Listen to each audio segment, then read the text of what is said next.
Hello दोस्तों, बहुत समय पहले की बात है। एक राजा अत्यंत विनम्र और दानी था। अपनी प्रजा से उसे बहुत प्रेम था और सदैव उसके सुख दुख का ध्यान रखता था। इन्हीं गुणों के कारण उसकी ख्याति दूर दूर तक फैली हुई थी। दुर्भाग्य से राजा का पुत्र प्रकृति में अपने पिता से बिल्कुल विपरीत था। उसे किसी की चिंता नहीं थी। उसके दुष्टतापूर्ण व्यवहार से राजा और प्रजा दोनों ही परेशान थे। उसके पुत्र को सुधारने एवं सही मार्ग पर लाने का बहुत प्रयास किया, परंतु असफल रहा।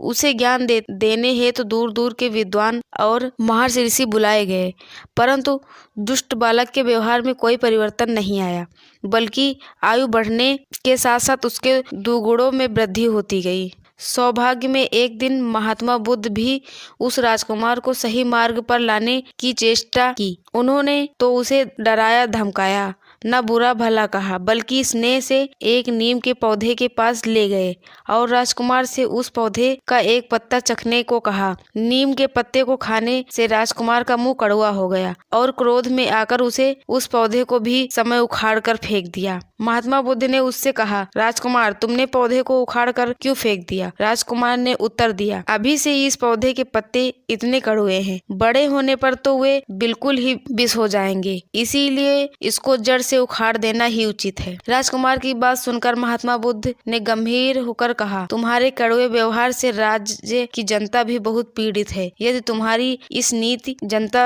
भी काम में ले तो तुम्हारी क्या दशा होगी। अतः यदि तुम भी कुछ नाम कर यश कमाना चाहते हो तो अपने पूज्य पिताजी की भांति स्वभाव में मीठापन लाओ, प्रजा से स्नेह और व्यवहार करो और दुख सुख में उनका साथ दो। महात्मा जी की सीख से राजकुमार पर गहरा प्रभाव पड़ा और वह अपने पुराने व्यवहार के लिए लज्जित होने लगा। उसी दिन से राजकुमार में गंभीर परिवर्तन आ गया और दुष्टता त्याग कर उसने भलाई की राह पर चलना प्रारंभ कर दिया। दोस्तों, हमें हमेशा शांत व्यवहार व मीठा बोलना चाहिए। यदि आपको मेरी कहानी पसंद आई हो तो मेरी वीडियो को लाइक एवं चैनल को सब्सक्राइब करिए। धन्यवाद।